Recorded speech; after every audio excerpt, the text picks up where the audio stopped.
Hello and welcome to Go to 10. We are having another event today about AI for sustainability here with Paolo.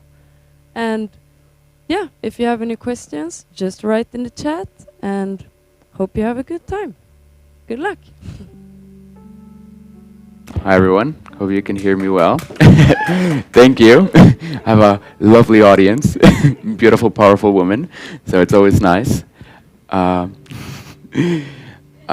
wanted to thank you guys for being here and taking your time for joining me today. This is a topic that I'm personally very interested in, as I believe that it is truly something important that we need to take into consideration, that being artificial intelligence and sustainability. Some of the things that are like almost buzzwords nowadays, AI, sustainability, but how do you actually combine these two? What do they actually mean? So I hope to be able to give an easy to understand presentation about these topics. This is something that I'm very interested in. So yeah, but before moving forward, I want to take a moment for us to just kind of tune in, to be present, to acknowledge that it's the start of a new week. So, you know, you made it alive, so congratulations for that. And the way that I'm going to do this presentation is that I'm going to guide you through more or less a journey where we will explore the current state of the world and the technologies that we have, the futures that we wish to create, and what are some of the design tools and methodologies that can actually help us create an inclusive and sustainable future. So that's essentially what we will discuss today. And this is based on a master's studies that I've done with my colleague, Kevin Sexiam-Cool. So it's called Transition Towards AI for Sustainability. And if you'd like to read that, there is a link on the event page that you can actually go to and read it. So there, like, I provide a much more detailed explanation of all of these things. So yeah, but before moving forward, I would like you to close your eyes and ponder about the following 3 questions and have these questions in mind as we progress during the talk. Is that okay? All right, so question number 1 is, how is artificial intelligence and new technologies affecting your daily lives? Is it making you grow? Is it making you more connected? Is it making you happy? And who is accountable for this? Question number 2, what role will humanity play in the future as machines become more intelligent and automated systems increasingly track us and know us better? And question number 3, how can we ensure that AI and future technologies are developed to enable a sustainable and inclusive future? You can open your eyes now. For me, these questions are of increasing importance because they bring into awareness something that many of us seem to not understand, and that is the relationship that we have with these technologies, the effects that these technologies actually have in our daily lives, and the values and systems that these technologies are actually feeding. Now, when we talk about sustainability, many people refer to the triple bottom line, that being people, planet, profit. For me, what the triple bottom line represents are dimensions in our lives that we're in a constant relationship with, meaning that for me as a human, I have a constant relationship with people and myself. I have a constant relationship with the planet and the environment, and a constant relationship with my resources. I wouldn't look at it as profit, but more of resources. Therefore, it is my duty to ensure that I am balancing these dimensions in a harmonious way. If I do so, then it could be said that I'm living a sustainable life. But beyond that, I also want to bring into awareness that the language that we use is also very important. Because when we refer to profit, this is very economically narrow. What if it was prosperity? People, planet, prosperity. Isn't ultimately what we're doing is exchanging resources to create something? So why can't we do it in a prosperous way? This allows us to kind of take the focus on the economy that is very narrow focused and expand it. Because ultimately we are exchanging resources, whether that's knowledge, whether that's money, whether that's your time. This is the energy that we're exchanging. So it's very important that we do it in a way that allows us to create more prosperity, not only in our lives, but in the lives of others. With that being said, we're not longer just analog beings today. We're also actually digital beings, and we're in a constant relationship with new technologies and machines. Thus, gaining a deep understanding behind the roles that these technologies have in our lives is of increasing importance, because we need to essentially learn how to utilize them in a good way. As I truly believe that if we're able to understand this missing piece of how we relate with technologies and how we want to relate with them, then we can not only create an bearable, equitable, and viable future, but also one that is measurable and manageable. Because this is really where technologies excel, at being able to measure and manage things better than us. So why don't we utilize that to form a synergy between us and the machines? Now, this is the fun part.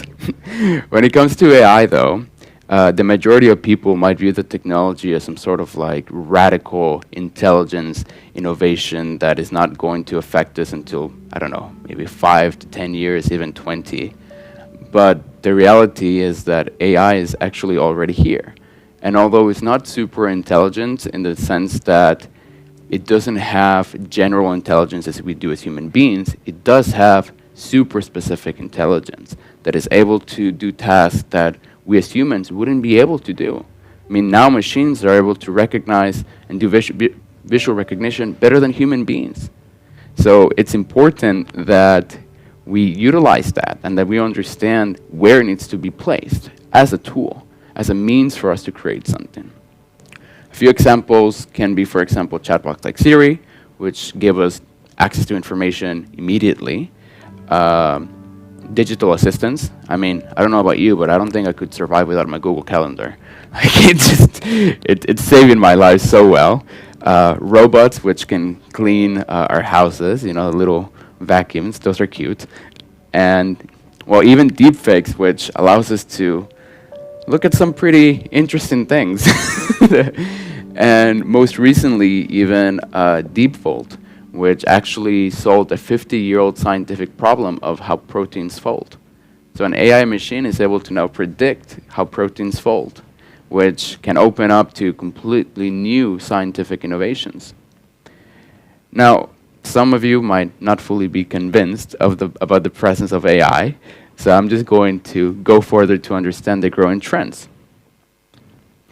According to TopLink's 2020 top 3 emerging jobs, there was AI intelligence specialist, robotic engineer, and data scientist. Beyond that, industries with AI skills present among the workspace are the fastest changing industries, where change is actually considered a proxy of innovation. And lastly, findings from the Future Jobs Reports from 2019 suggested or explored that by 2025, the amount of work done by machines will increase from 29% to more than 50%. And these studies were also pre-COVID. What happens now post-COVID, when things have gone more digital and we are becoming more isolated from one another? So these things are really important to take into consideration because they are changing the way that we work and operate. They are changing our behaviors. So it's also important to understand what are the skill sets that we will need in the future to be able to have jobs for everyone, essentially. And this doesn't mean that there will be less jobs, by the way. It just means that there will be different types of jobs. Not only that, though, but in the near future, AI will enable new innovations that can drastically change our lives, such as fully autonomous cars, which are already more or less happening, real-time language translators, which will allow us to communicate directly across the world and open up new ideas and innovations like never before. And even beyond that, human impact models that can predict the financial effects of climate change. All of these things have the potential to radically shift the way we understand how we affect our planet, how we communicate and move around the world, and how we design cities and societies. The majority of cities nowadays, for example, are designed more or less to facilitate the traffic of cars. Majority of cars are parked 90% of the time. What happens when there's an automated cars that can just, travel. It opens up opportunities for shared economies, circular economies, and it allows us to redesign cities to actually be able to create more green environments, more socially equitable environments as well. So it's important that we take these things into consideration. Therefore, it is important as well that the development of this technology is handled with care and awareness, as they have the great potential to affect our present and future generations. Because of this, there has been a lot of studies conducted in regards to AI and sustainability, where it's been estimated that AI may actually act as an enabler for 79% of all the sustainable development goals, usually through innovations that can overcome our current limitations. Not only that, but AI can actually act as an enabler for all the targets and all the goals by supporting the provision of food, health, water, and energy services to the population, and also underpinning low carbon emissions that can actually enable circular and smart societies. On the other hand, though, AI can actually experience negative effects on sustainable development goals. So, while the potential to do good with AI is impressive, turning that potential into reality on the scale that it deserves requires focus, collaboration, goodwill, funding, and a determination among many stakeholders to come together to actually do what's best for society. For this to happen, certain risks need to be mitigated, such as bias in AI solutions, privacy violations, unsafe use of technologies, potential workforce displacement, and many more. And more or less to overcome these things, organizations, governments have more or less tried to explore the ethical dimensions of AI, which are transparency, explainability, accountability, all of these juicy stuff. But the issue is that at this moment, the only country in the world that actually has regulations with AI is Denmark. And while the EU is developing regulatory frameworks for artificial intelligence, they're still very vague and not really implementable, meaning that they focus on high-risk solutions, not so much on low-risk solutions, and they're so difficult to understand, so many pages to read, that an organization, if they're not going to be, not sued, but have some sort of negative economic effects from it, they're not really going to care. So organizations and people are essentially going to keep creating the technology and trying out new things which can have negative effects. Now, this lack of legislation around the globe brings into the surface the fact that one of actually the greatest barriers of enabling AI and sustainability is that the technology is growing too fast and that governments and individuals can't seem to keep up the pace. I mean, how are we supposed to predict all these things if they're just coming from left and right? But the thing is, this can also be partly because of long-standing structural socio-economical and political conditions and a disconnection between the scientific and tech communities from the social sector, or simply because of the complexity of combining different lenses. And although this remains true, we still must aim to be precise and keep the challenges we identify and their scientific and socioeconomic basis in close proximity through deep collaboration, dialogue, and serious engagement. Thus, it can be said that on one hand, AI has the capacity to radically change the way we develop and operate as human beings and help us, hopefully, enable a sustainable future, while on the other, AI can actually have negative effects. It can keep us more polarized, it can keep having more discrimination, and drive us further.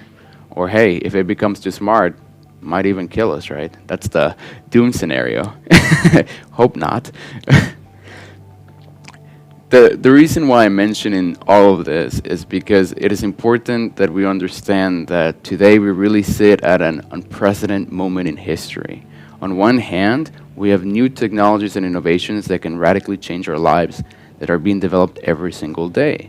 On the other hand, the planet, society, and the world is asking us to actually change, to solve our current problems and our future problems. It's asking us to rethink the way we are developing things and essentially operating and relating with one another. This brings actually an enormous opportunity to merge these two things together, in harmony as to enable a future that we can all be proud of.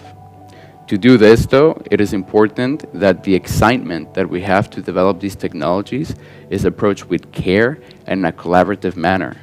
This, in turn, will allow to make us conscious and agreed upon decisions on what type of future we would like to create and understand the risks that we need to overcome to get there.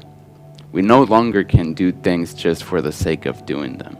It's no longer viable. We actually have to be very aware of the effects that we have. This is what's called the Anthropocene age. But as, I don't know, many of you guys know, human relations might be one of the most complicated things ever, and getting people aligned to create visions is so difficult, especially long-term visions. So we, in a sense, must use tools that take into consideration systemic design practices, stakeholder engagement, and future-making theories. One of those tools being transition design, which I will talk about today. But before I talk about transition design and how it can help increase the sustainability factors in AI development, I think it's important to give you a little bit of a background of how design practices are being used today as thinking and problem-solving tools. So, and a little bit of water.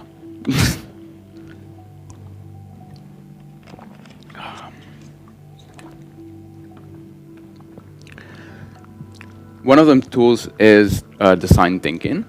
And in brief, design thinking is often used as a guideline or framework to empathize, ideate, define, prototype, and test based on a specific problem or situation. This in turn allows designers to understand the challenges at hand, as well as how they can try to solve them. But design thinking is just one of the many design philosophies or frameworks that are being used today. And when sustainability arose actually as one of the major challenges that we face, design methodologies also developed and evolved to tackle the increased complexity of the problems that we face. Some of them being design for service, design for social innovation, circular design. There's so many design frameworks. But what is important to note here that is different from transition design is that most of these design philosophies sit in the economic or market domain, which means that they actually fail to address the political, societal, and environmental issues that the complex problems actually need to be handled with. So, and the reason why these design approaches fail to tackle these dimensions is because they operate from linear or mechanistic ways of thinking instead of systemic ways of thinking, which are actually needed to solve the complex issues at hand. The reason behind this is because societal problems and challenges we face are actually a result of the systems that we have created. It's not something that we can put a band-aid on top of. It is something that we must understand in a holistic way. Thus, if we're able to solve these issues, it is important that we actually change the way that we think. We can no longer think in an industrial way that A to Z. We need to actually allow for emergence, to see the relationships, synthesize, see wholes instead of parts, see the interconnectedness instead of the disconnection, and go from linearity to circularity. But beyond that, in order to understand how we can do this, we can also look at the leverages of a system.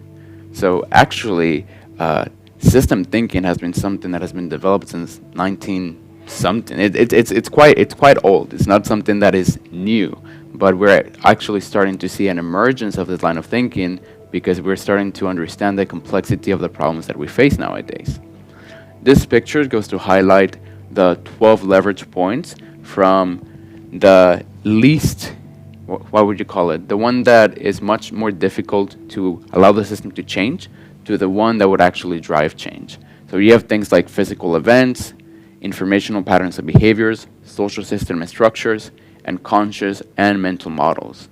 In brief, the greatest way to change our system is to actually change our mindset. It's to actually change how we view problems, how we view ourselves, and decide to make things differently. Because we can change relationships, we can change structures, we can change goals and rules, but it's ultimately what guides all of this is our assumptions about the problems and how we view it, and the things that we we're here, essentially. So I hope now that I've given you a general understanding of design approaches and systemic thinking, I can start to begin talking about transition design, which is a design methodology which brings together new knowledge and skill sets aimed at seeding and catalyzing system-level change. So transition design was actually inspired by a transition town movement led by English activist, author, and environmentalist Rob Hopkins, and it advocating for design-led societal transitions towards sustainable futures. And it's been developed by a group of academics at Carnegie Mellon University since 2015. To do this, transition design operates across the three pillars of sustainability: the economic, societal, and environmental, in combination with four mutually reinforcing and co-evolving areas of knowledge, action, and research. Then being visions for transition, theories of change, mindset and postures, and new ways of designing. In brief, transition design proposes that more compelling future-oriented visions are needed to inform and inspire future projects. And this actually requires that we more or less suspend the disbeliefs that we have about and forget how things are done now, and instead ponder about how things could be done better in the future.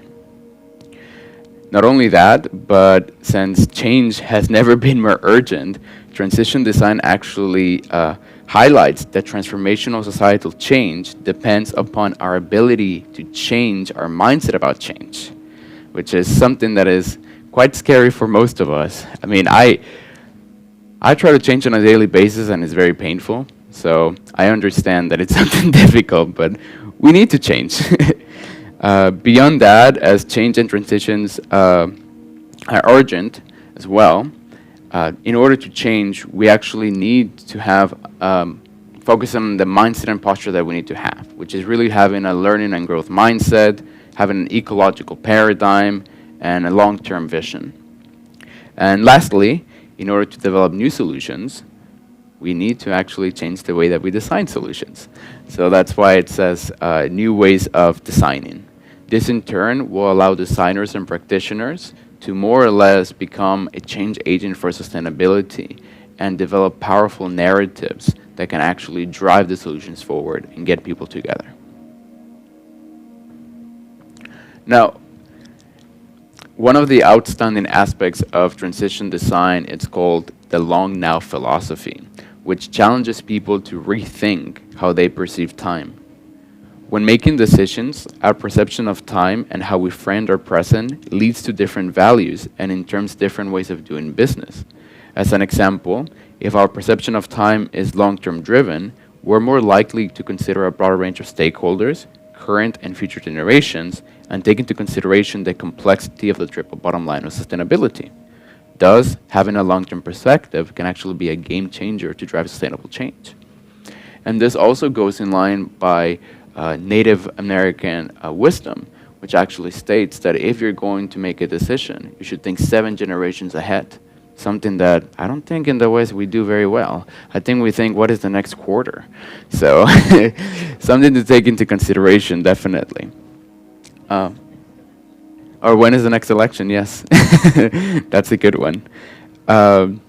When my thesis partner, Kevin, and I came across this design philosophy, we saw the potential of it becoming a game changer in the way that we develop our technologies, especially with high impact technologies such as AI. Through the implementation of transition design into AI solutions development process, we believe that there is a possibility to address the missing aspects of the triple bottom line of sustainability, which practitioners, organizations, and decision makers can often forget to address.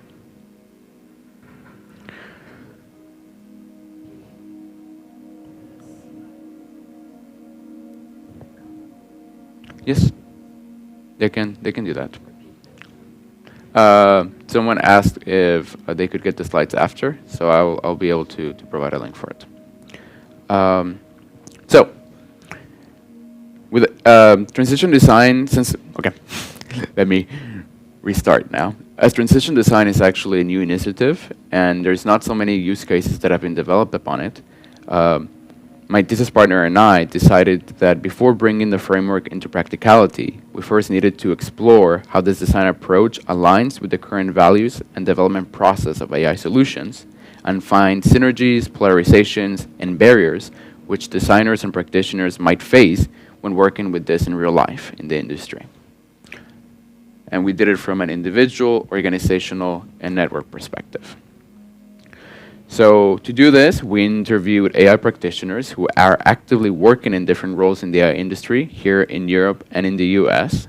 And this was done in order to understand both the state of the industry, but also the values that actually drive the individuals to develop these technologies and organizations. And once these interviews were conducted, we used this analytical framework in order to compare the responses, which is light upon the 4 pillars of transition design and has aspects such as alternative economies, cosmopolitan localism, which means developing solutions that are actually address the local needs instead of focusing fully on scalable solutions, system thinking, multidisciplinary collaboration, change-making in multi-level society, etc.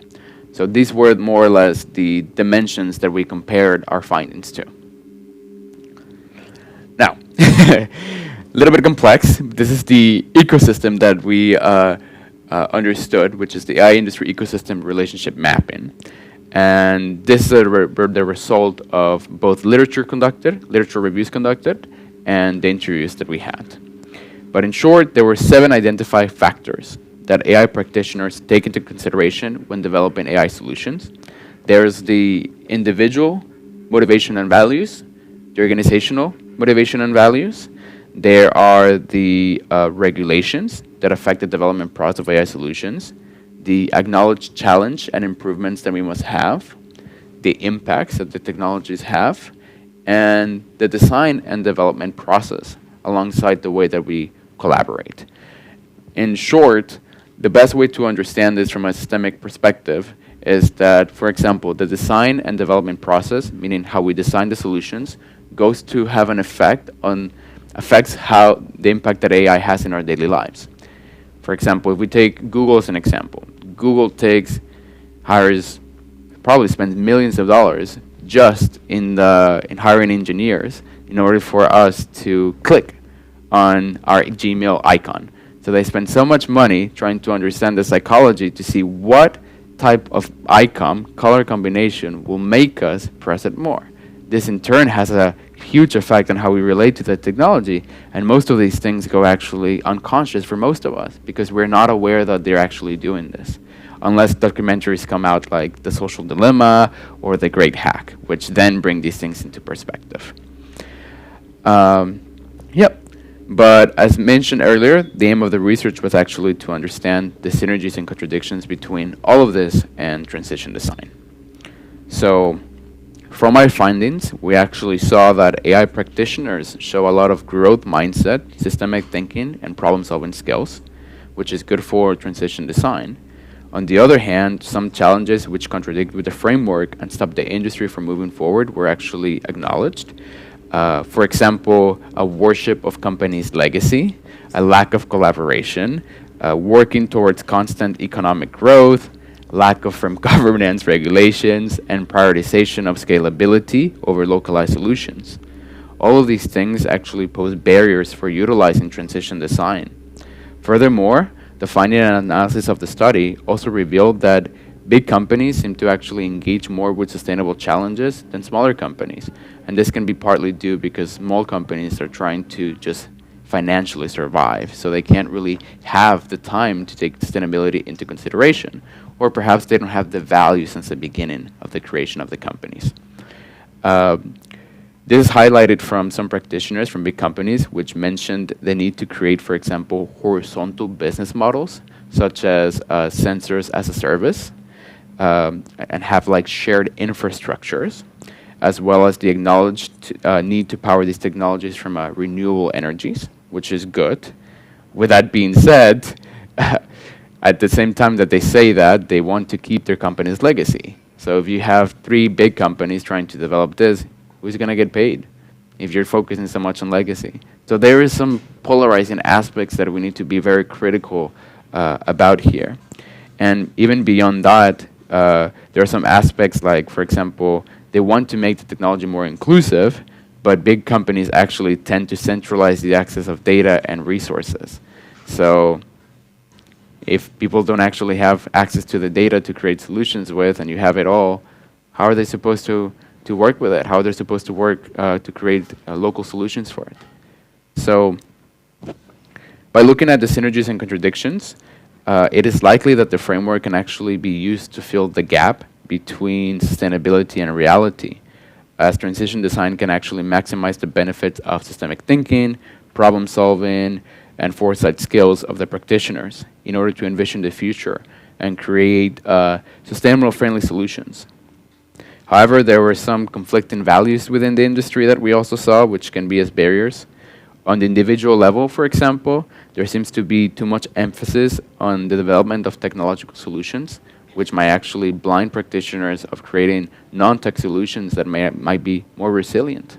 We don't always have to solve everything with tech, guys.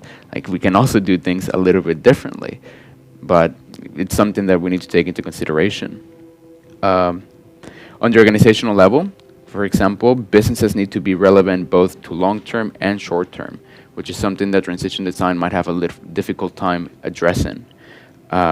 Furthermore, the acknowledged need to push for multi-level stakeholder or multidisciplinary collaborations might be blocked by the need of organizations to protect their legacy, privacy violations, or the time frame of the projects.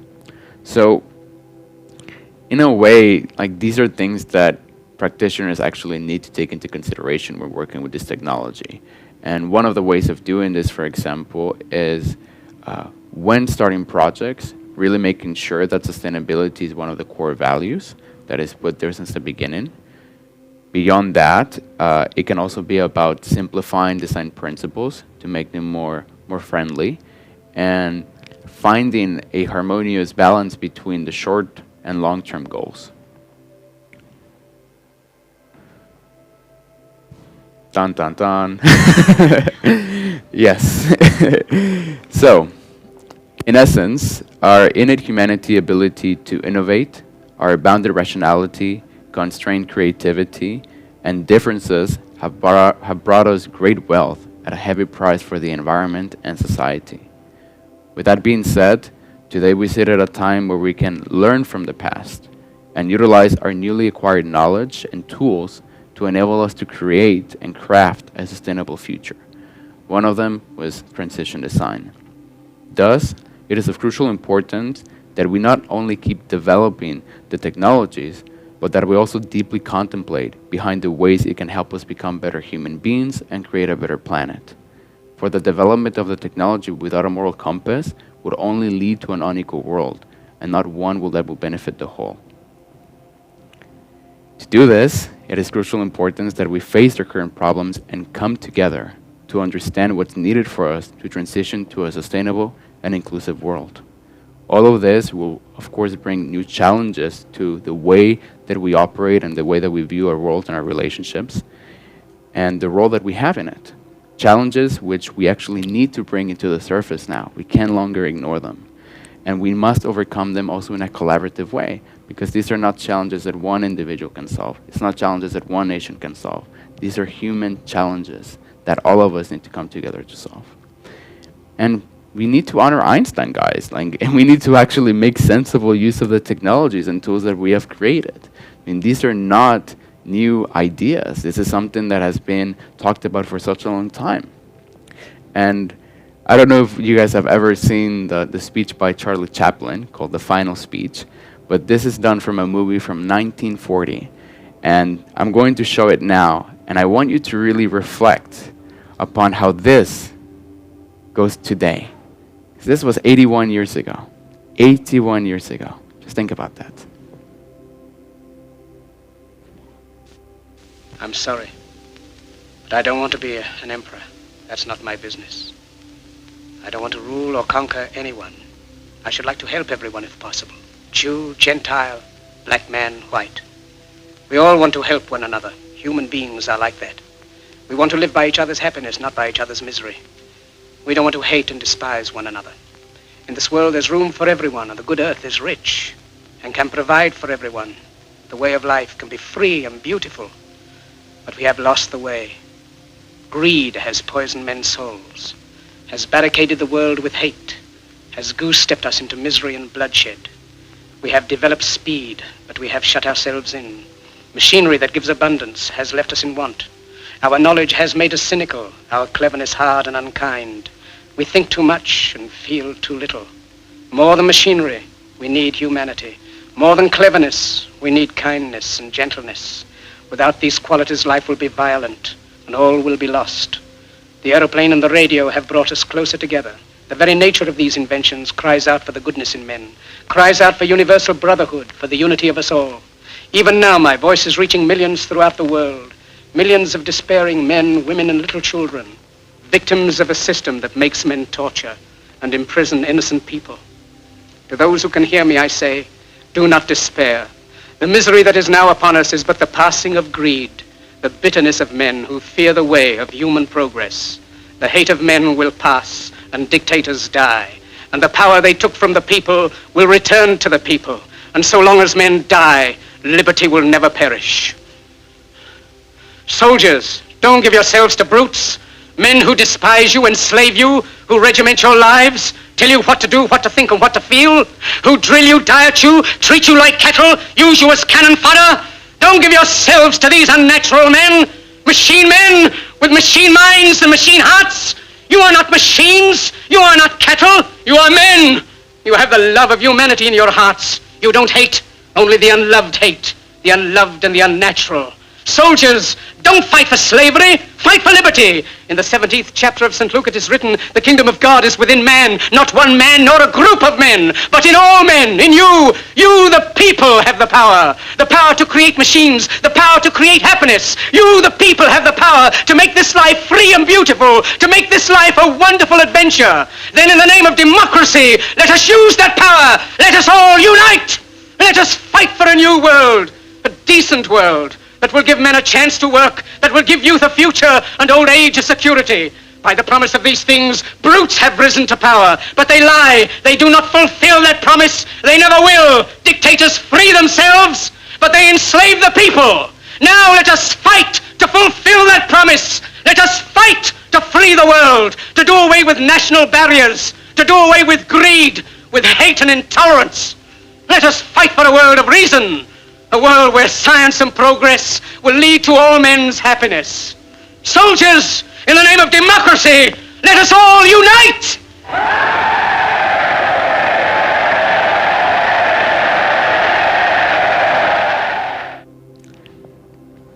So, very powerful speech, and it's done 81 years ago, as I mentioned earlier.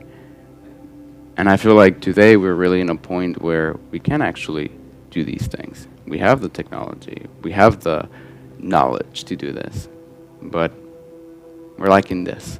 And this is really something that we need to heal, and it is something that we need to actually work with consciously.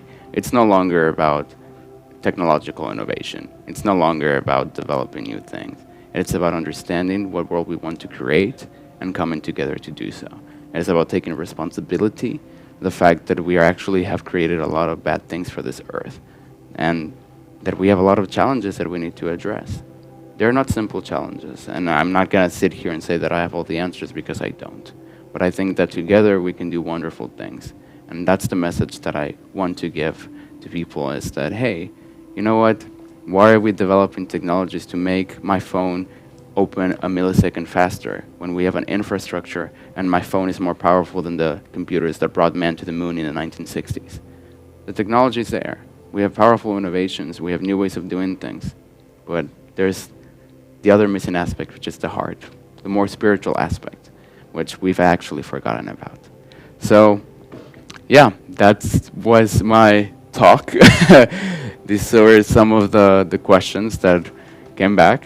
Thank you for being here. And if you want to ask anything, I'm here. We still have 20 minutes for the event, so you can just ask away. And if you're going to ask a question, you need the mic so that the online viewers can actually listen to it.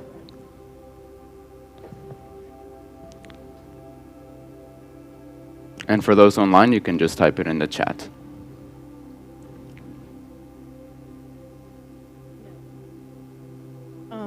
So my question pertains to how much work has been done on doing like a gender analysis of this. The AI industry? Yeah, and this transition design framework, because what I feel is, for example, your sample size was 9, Hmm. and my guess would be probably most of them were men Yes. because these companies that are working on these things are generally male-dominated. There are Yes. very few women working in these fields. And I think that is a very important factor, because I think this reification of technology and the lust for constant technological solutions in some way is linked to a more, sorry, you're a guy and you're saying very humanistic things, but Patriarchal? but on a whole, but on the whole, I think Yes. it has to do also with the way these companies and these organizations are organized and who is populating them. Mhm. And there is kind of a male paradigm there. Yes. And so we need to change that as well in order to change all of the things that you're Yes. talking about, I think. I completely agree with you. We had one woman that was actually interviewed, and we couldn't find any more. We looked, and I was like, I don't know who to talk to, because all my connections were males that was working in the industry. And I think also, like, something that you brought into perspective is also when we talk about sustainability, we talk a lot about inclusivity and diversity. And I think it's really about, getting to that point where voices that were not normally heard are actually represented. Yeah. And sadly, a lot of the industries that we have and the companies are based on patriarchal values, which are all about dominance, are all about control, are all about, but these are immature ways of actually working and creating solutions. These come from what you would call boy psychology. They're actually not man psychology, because we also need to acknowledge that what the feminine movement also brought was a surface of the feminine and an empowerment of that, which was much needed. But at the same time, it's also we need to understand that we don't have healthy masculinity nowadays, because healthy masculinity is also needed. We need men that can actually take responsibility, that be courageous, that can generate stuff, that can provide. And that's not something that patriarchal values actually go into hand, because it's much like, you're there, I'm here, I know what's best.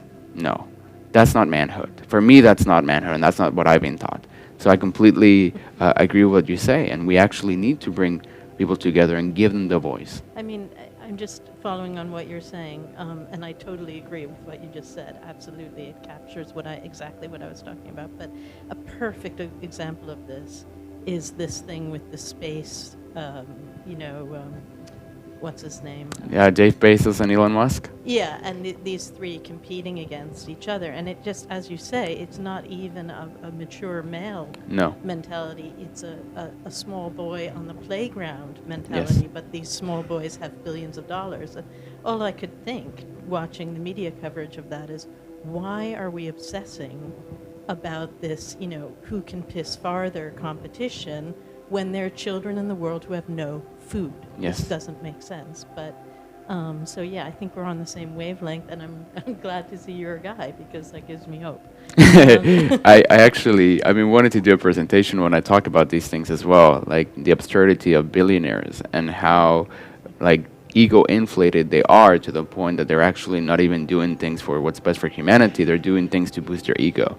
And when I think about rockets, it's the funniest thing, because A rocket? Yes. A perfect symbol. it's a perfect symbol, and it's like, what? And it's all about dominance. Let's go to space, let's go to Mars, and let's leave this behind. It's like the kid that doesn't want to clean its home, right? I don't want to clean my home, I don't want to take responsibility, I want to go to space, and I want to dominate. Exactly.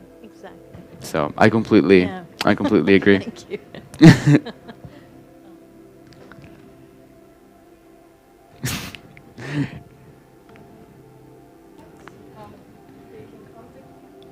Yes. So I'm actually really bad at self-promoting myself. So I didn't put a LinkedIn profile or something, but you can message me on LinkedIn. You can find my name, which I don't even have here. Yes. So I think if I do this, perhaps you can see my name here. Yeah. So Paolo Nardi Fernandez, you can contact me there. Are there any questions in the chat?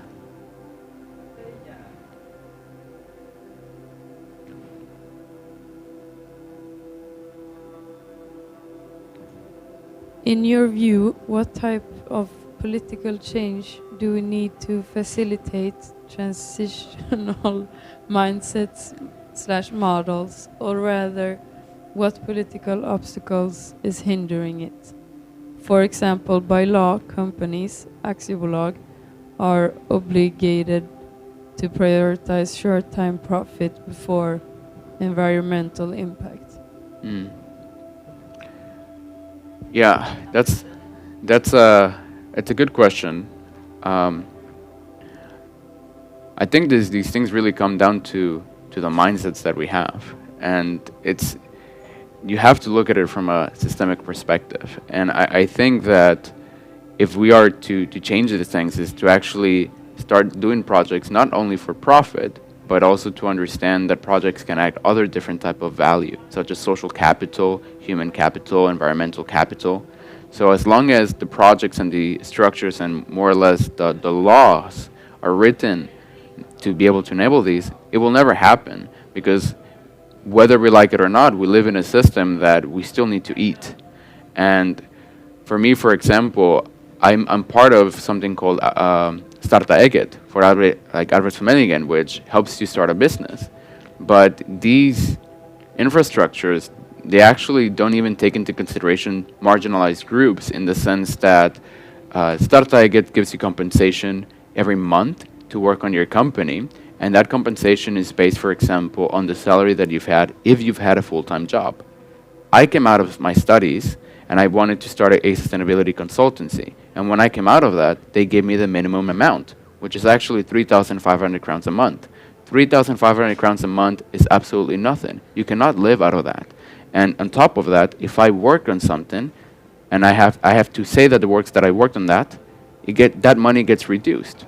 So in a way, it acts as a balancing system, which actually goes against the things that you want to implement. Because now you're saying, we want to bring people that are innovate, that are entrepreneurs, that I wanted to create sustainable solutions, but we have these things that we can't even help them survive. And the problem is that the people that are making these decisions, they have never gone through these things. And that's why representation is so needed. You actually need someone that has faced the challenges and said, hey, you know what?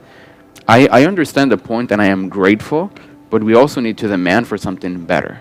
And yeah, it's sad. And for me personally, that has created a lot of financial stress that I've been trying to overcome. So it's not easy. It's not easy. And we need to be bold about it, and we need to be honest about the ways in which the systems are actually unjust, and the way that they help a specific group of people, and the way that they don't help a specific group of people. So I think it's a lot about inclusivity. I think it's a lot about good representation, re-education of the decision makers, and really creating these board members or boards that can actually have different perspectives. Because when you look at the boards, it's also majority male white leaders. And that's, you know, I'm just going to call it out as it is, because it's not good.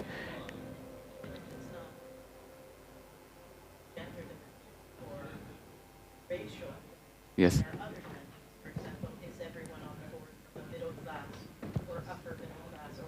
Yes. Yes.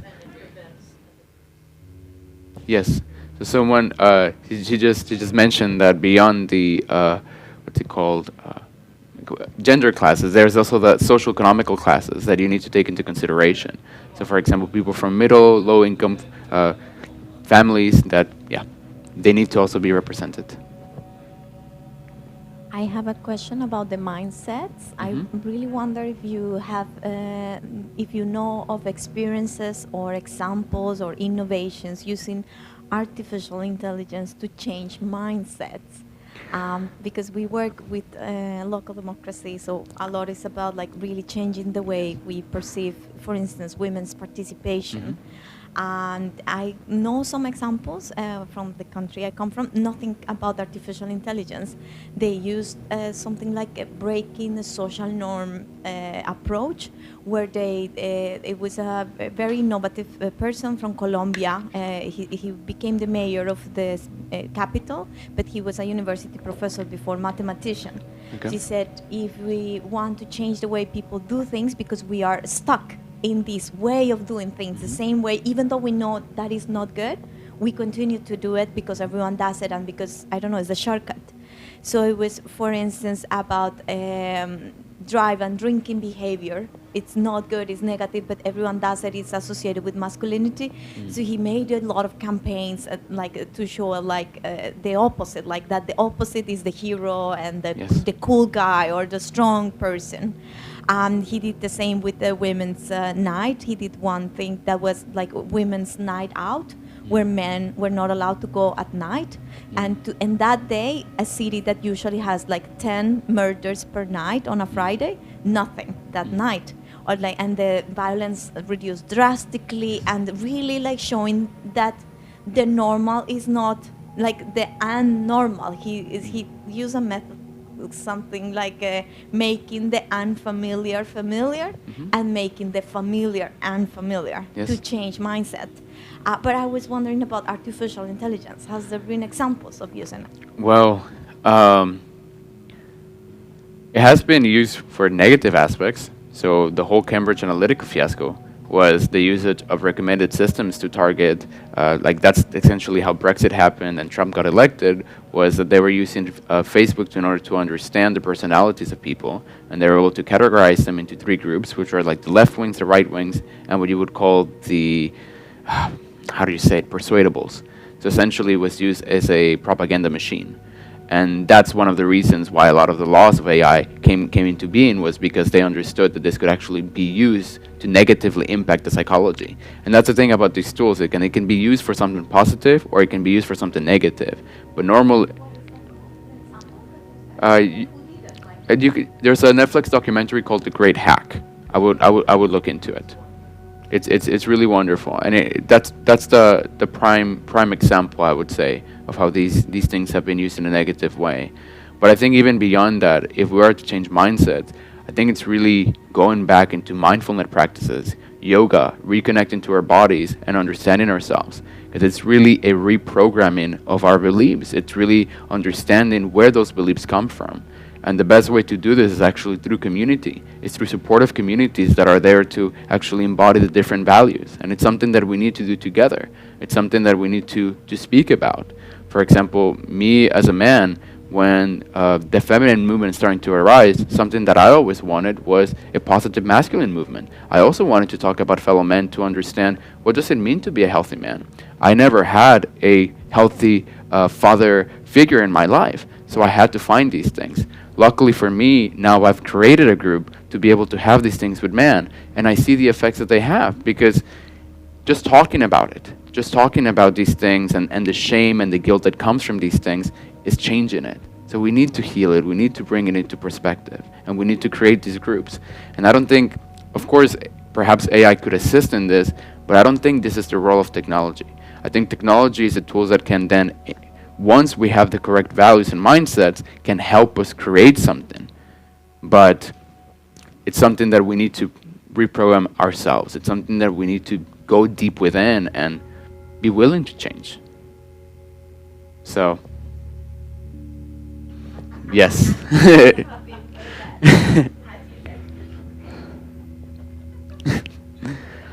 Are there any more questions? No? Yes? Okay.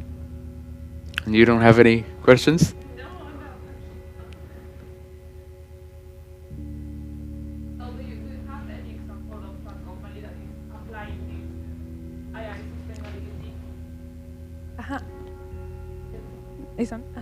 Do you have an example of a company that is using this AI sustainability design? Like maybe we can follow up and check on them. That's using transition design? Yeah, I think No. IKEA is using them very well. Well, I'm I'm hoping to be able to work with IKEA, to be able to bring this into perspective. But transition design, like I said, is something that is very new. And that's something that I do in my organization, is that we work with making transition design accessible for businesses. Because right now I don't see it very much. There is certain aspects such as design or system thinking, for example, that they're starting to work with, or circular design, but not this particular design framework that I am aware of. I could be completely wrong as well, because IKEA is a huge organization. So they might not be doing it in Sweden, but they might be doing it in other places of the world. Yep. I think they have the goal to become a circular business. I think IKEA has the goal to become a circular business by 2030. Yes. And they are part of this Paris Agreement, Mhm. when the goal is that all the companies that follow this agreement are going to be circular by 2050. Yes. And then they are having a huge advances and implementations of AI sustainability in their way of producing, the way selling, the way that recovering material to reuse it, and yeah, that's Yes. interesting to check. Yes, definitely. So if there's no more questions, I think you're free to go. Thank you so much.